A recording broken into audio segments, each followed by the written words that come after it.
6 दिसंबर को भारत के दो महान सपूत बाबा साहब देखिए, भीमराव ऐसा है अम्बेडकर कि जावेद साहब और जकरिया साहब और इसरार साहब, अनस साहब, शौहर साहब, 6 दिसंबर जो है बहुत ही इम्पोर्टेंट जो है हर मानी में है। दो भारत के कह लीजिए कि देश रत्न, एक तो भारत रत्न कह लीजिए बाबा साहब अम्बेडकर और अली हुसैन आसिम बिहारी, जिन्होंने गरीबों के लिए, दलितों के लिए, चाहे वो हिंदू हो या मुसलमान हो, उनका ये योम वफ़ात उन्होंने एक तरह से देखा जाए तो उन्होंने दारे फ़ानी से मतलब कूच कर गए। तो जिस तरह से उनका बहुत ही सिमिलैरिटी है, एक की पैदाइश में पैदाइश जो 14 अप्रैल है, एक की पैदाइश 15 अप्रैल है, और दोनों ने जो है गरीबों के लिए काम किया।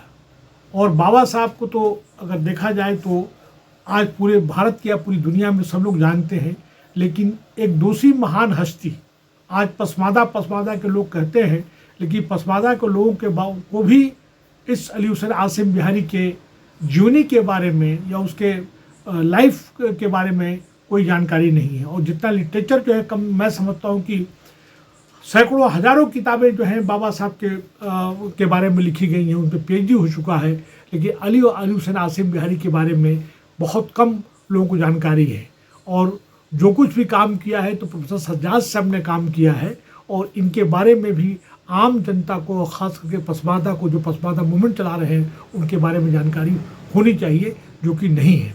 आज पिछले दिनों जो है 26 नवंबर को जो है सेफ कॉन्स्टिट्यूशन डे है, सेफ कॉन्स्टिट्यूशन मनाया गया।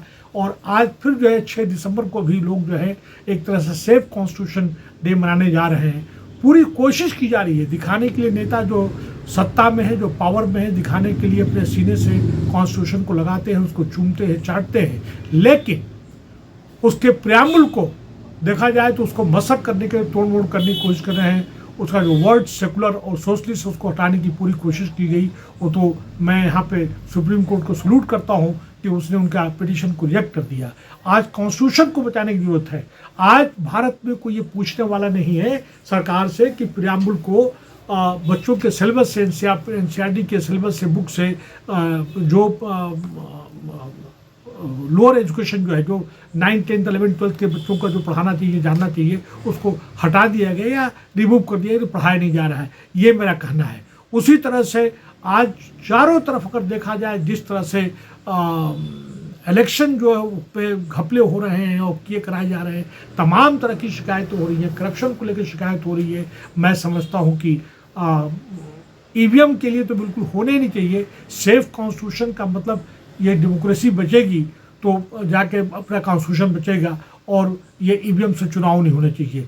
और जिस तरह से मांग उठ रही है कि भाई कास्ट सेंसस होना चाहिए, जाति जनगणना होना चाहिए, उसको भी मांग करनी चाहिए। और पसमादा के लोग, जो लोग हैं, उनको चाहिए कि अली हुसैन आसिम बिहारी, जिन्हें हम एक तरह से देश रत्न कहते हैं, और इनका एक बहुत बड़ा रोल रहा, जिन्होंने कि पार्टीशन को अपोज किया था। और प्रोफेसर शमसुल इस्लाम साहब ने एक किताब लिखी है, मुस्लिम अगेंस्ट पार्टीशन। उसमें बाकायदा एक बहुत बड़ा चैप्टर है कि ऑल इंडिया मोमिन कॉन्फ्रेंस ने किस तरह से जो है पार्टीशन को जो है खिलाफत की थी।